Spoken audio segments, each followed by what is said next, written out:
If you are struggling from acne, the worst thing you can do might be the one thing you are so tempted to do, and that is picking at your pimples. Hey guys, my name is Elizabeth Steffen. Welcome to my channel. I am a licensed esthetician and I'm an acne specialist. And I have also been an acne sufferer pretty much since I was about 14 years old. And this video, I wanted to share with you what not to do. What we all want to do is pick. All the things. Picking is no bueno.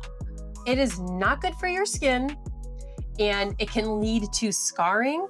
It can lead to more infections, and these are none of the things that we want to experience.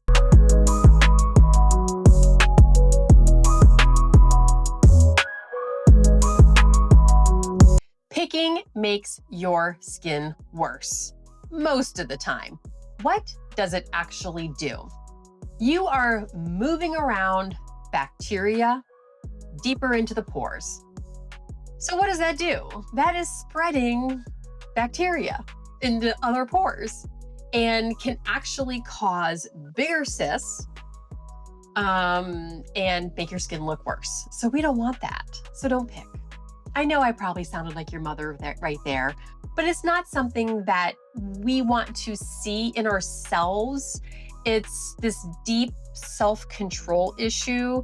And please know and understand that we all have our own personal self-control issues. And when you can control that, you're actually going to enjoy the results a little bit more because you're less likely to have more breakouts. Now, I work with a lot of people. I have worked with a lot of people over the years, and there's nothing to be embarrassed about if you've been a picker. I would rather you just admit the truth to me and admit it to yourself. That way you can start working on that habit of not picking the skin. So when you are picking at your skin, it can actually lead to scars and dark marks. I personally don't let people do extractions on my face 90% of the time when I get facials. The reason why is that it makes my skin worse. Like, I will be red for either hours, days, or weeks. I can get scarred from picking. So it's not something that I like on my own skin. Some people heal really well from it, but for the most part, we want to eliminate scarring. And there's different types of scarring. There is the pitted scarring. That's the scarring that really gets deep into the dermal layer of the skin. It's very hard to reverse that. It can be done on a lot of people, but it's extremely difficult. The other type of scarring is dark spots. In Caucasian individuals, Fitzpatrick's 1, 2, and 3, the skin usually turns red. Like my skin, when I get a breakout and I'm healing from it, it turns red.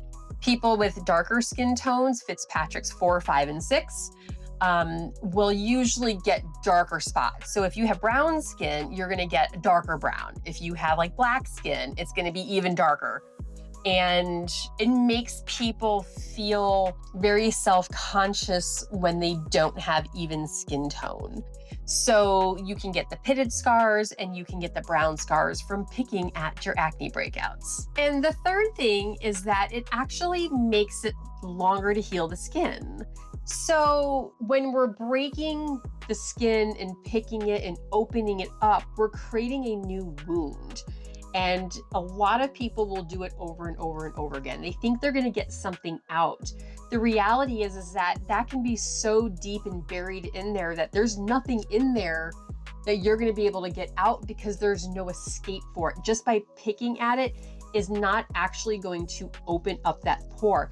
That infection is so deep in the skin with some of the cystic acne that there's like a layer. We're talking like it's in the dermal layer of the skin. You can't get that out through the epidermis if there's no opening. It's a closed comedone. It is completely closed. You cannot get it open. So by picking at it, you can't get it out. Now, sometimes there's pus at the surface. You can get that out, but the deeper infection is deep in there, and that doesn't mean there's a channel for it to actually get out.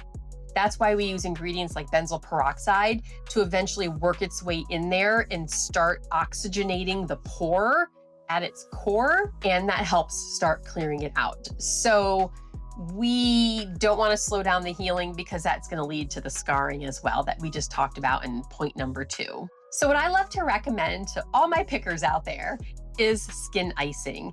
And I have another video about that. It's a very popular video because it's something I teach all the time to my acne clients, is just stick an ice cube into a little baggie. I've got some handheld devices available as well on my website.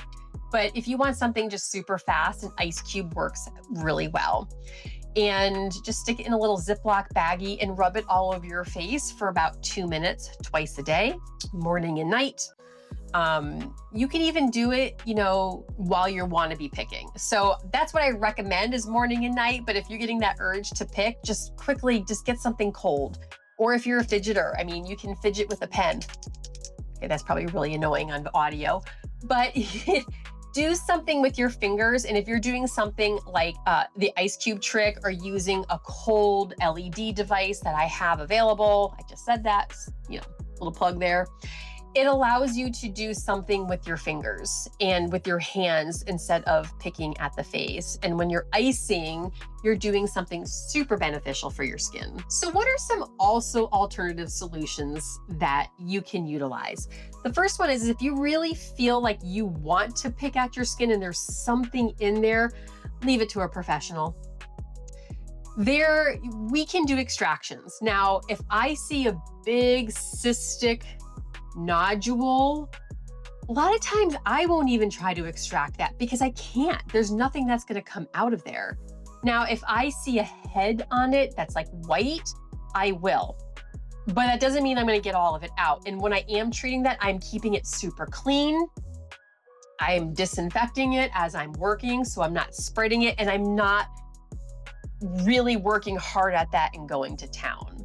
Now, I did have a client come in once and she had something like right there in her eyelid and it was swollen. And she's like, I don't care what you do, just work at it. She's like, I don't care if it makes it worse. And I'm like, okay. So sometimes I will do what my clients ask me to.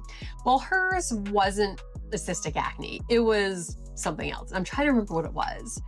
But I was able to get her relief and bring down some of the inflammation. But through that process, I was keeping it super clean and I was like icing her afterwards to bring that inflammation down. And in fact, in my professional treatment room, and what I coach my other estheticians to do is to chill our clients' skin. So we do skin icing in the treatment room, even for anti-aging, even after an anti-aging facial, like we just remove so much inflammation by icing the skin. So when you see a professional esthetician, they'll have more knowledge and experience on how to do an extraction properly and when to do them and when not to do them. Another solution is doing certain treatments on your skin.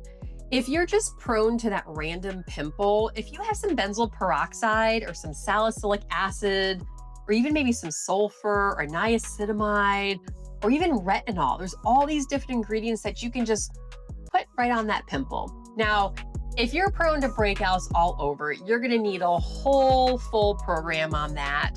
And I actually have a free training. You can click the link below that shares my step-by-step instructions on how I get my clients clear, on how to use our products. But I also explain it in a way that you don't have to use our products, but it teaches you all the other things that you can do to get your skin clear if you are suffering from acne. So be sure to go ahead and get that free training below, and I will see you on the next video.